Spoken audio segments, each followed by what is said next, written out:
Hello guys, it's Sapphire Morningstar, and I'm here with The Gifted, episode 10 of the second season, titled Enemy of My Enemy. So 3 years ago, Marcos, Lorna, and Johnny all promised to be there for each other when it mattered most. In the present, as Jace interrogates Johnny at a Purifier compound, the Mutant Underground reluctantly asks Lorna for the Inner Circle's help in rescuing him.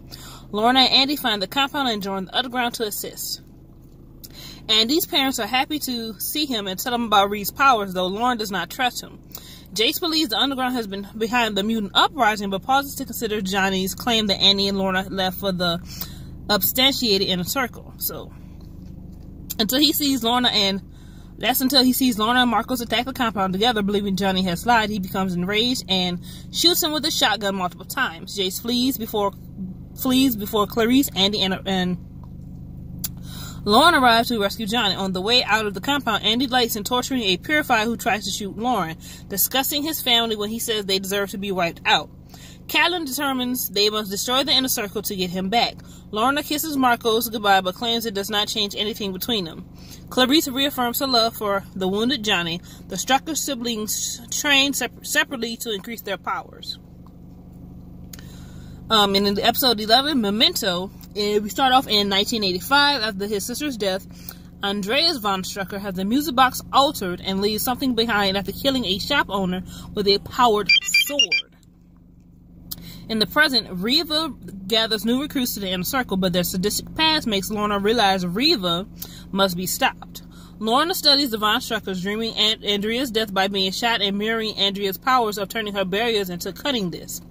Catelyn approves of this to take down the Inner Circle, though Reed is upset when Lauren risks exposure them with her powers. But after finding hair samples from both original furnace in the music box, finding both samples from the original furnace in the music box. So then we have Benedict Ryan sends the Purifiers out, and they invade a youth shelter. While Jay seems remorseful, he decides to cover up his partner killing a mutant teen in cold blood. He is seen as a hero in the media, but cannot face his ex-wife. Marcos and Clarice seek Erg for a tip. Lorna and Marcos reunite as a couple, but Evangeline Whedon calls Johnny to gather the Mutant Underground. Investigating the tip, Lorna and Marcos sees Reva meet with Benedict Ryan. So within these 2 episodes, we got a lot going on. So in episode 10, I'm going to start with that one first. So if you know, Johnny had got captured by the Purifiers and now they're torturing him. So they enlist the help of Lorna and Andy. Now as we see the changes of Andy and Lorna due to their, with them being with the Inner Circle, we see that Lorna is pretty much not so sure about the Inner Circle anymore. And we see that Andy is sort of becoming more and more like his grandparents, you know, the first 2 von Struckers. He's becoming more and more like them, more sadistic in terms of, you know, sort of not having any mercy toward, you know, the non-mutants, you know, the normal people. And Catelyn thinks that it's because of the Inner Circle, which I would say is somewhat in part, but majority of that is probably just straight up Andy. Okay, I know the mom probably doesn't want to see it, but majority is probably just straight up Andy. And you know, I mean, saying the family does have a history with, you know, saying, you know, screw all humankind, you know, just saying. Jace on the other hand is another story. Oh my God, Jace is becoming a character arc. His thing has gone from obsession to being now he's just in too deep. It's like he's too deep in it. You know, he originally just wanted to, you know, stop the bad mutants, but at some point, as we seen in episode 11, how much do you care about how far are you willing to go, Jace? Like, are you really willing to forsake your conscience for this belief that you have? Because apparently that shit about to eat you alive, as we saw in episode 11. And speaking of episode 11, Lauren is studying, you know, her ancestors. and learn how to use more her powers in terms of more than just a barrier. Because we see Andy get stronger, so it makes sense that Lauren will want to get stronger too. And the mom is trying to use her daughter in order to get the son back. Reed's like, this is a bad idea, but obviously the mom is so stuck on trying to get her children back together that I don't think she's actually seeing the harm and the danger that she is putting herself in, and that and she's sort of blind to what's happening to her own children. You know what I'm saying? You know.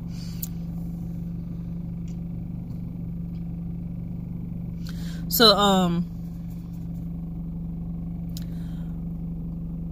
with Lorna calls on Marcos and says, you know, pretty much tells him, you know, something's up with Reva, like, I don't know what it is, because they end up, you know, sort of getting back together again. I'm not sure how it's gonna long last, you know, because, you know, the opposing viewpoints is still sort of, you know, opposing viewpoints, you know, like Professor Charles and Magneto, you know, obviously.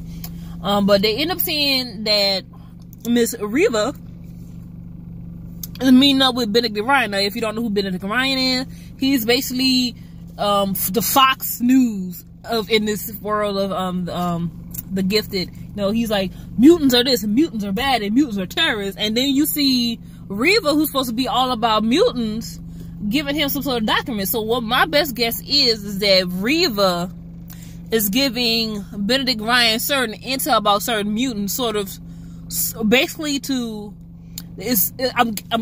my best guess is they're feeding each other information to further both their causes.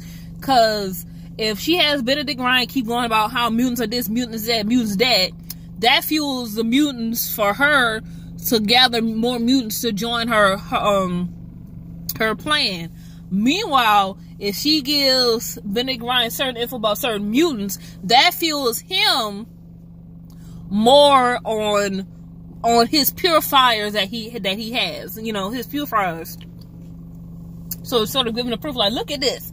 These mutants, see, I told you these mutants were dangerous. They're basically fueling each other's fires to create a war. So basically, this whole thing is being orchestrated by these two individuals, which is like, really? It's like really unnecessary, but it makes you, but it's like, how bad are they trying to push their agendas that they're creating chaos?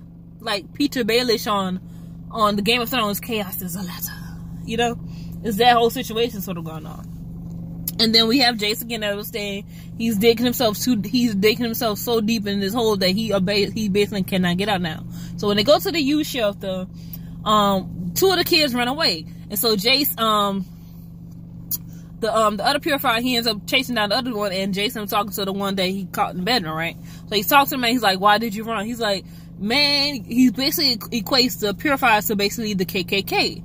And saying, like, y'all basically like the KKK, and my grandfather didn't need to know anything else but to know to run the same thing as yours. So basically, what this young mutant is basically trying to do is trying to get Jace to understand his fear of the purifiers in a way that Jace will understand, being a person of color. If you know anything about American history, you know, back in the 60s and the times before that, you know, the KKK was in their heights, I guess you could say, you know, and, you know, they wore the white hoods and stuff, and, you know, the whole burning cross thing. And when you saw them together, or even if they wasn't in the white hoods and they just all was mobbed up together, you know, it was a bad thing to be anywhere, especially at night, anywhere in the South, when you saw a group of angry white people in a mob, because you knew they were probably about to get ready to lynch somebody. So that's what he was trying to relate to Jason, like, as a person of color. You should understand this fear that I have as a mutant when I see people call themselves the Purifiers, who's saying they're doing the right thing, trying to protect their people. You should understand, you know, trying to relate to them on that aspect. And then Jay goes, we're not a hate group. Really, Jace? Really, Jace? You're not a hate group?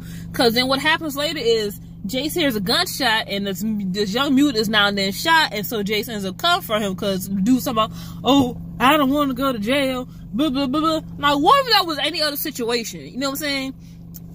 What if that was what if that was a mutant female and she was found you know, unclothed, and her, you know, her body was in disarray. She looked like she'd been assaulted. Which, and your friend's like, I don't know, she came on to me, and then she was talking about no.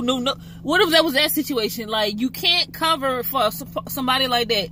You're part of a hate group. Jason's, I don't know why he wants to ignore it, but the Purifiers are essentially a hate group, and you have put yourself aligned with this hate group, and you just sat there and covered for this man, and it's just like, his wife calls him thinking that he's a hero because he saved his friend from this dangerous, deadly mutant, which he didn't. And so he can't even bear to tell his wife the truth because he knows what he did was wrong. He knows he's wrong. He knows he fucked up. So that's why he can't even talk to his wife. He's bringing down tears because he knows he has fucked up. Like, you can't go back from that. And so we're seeing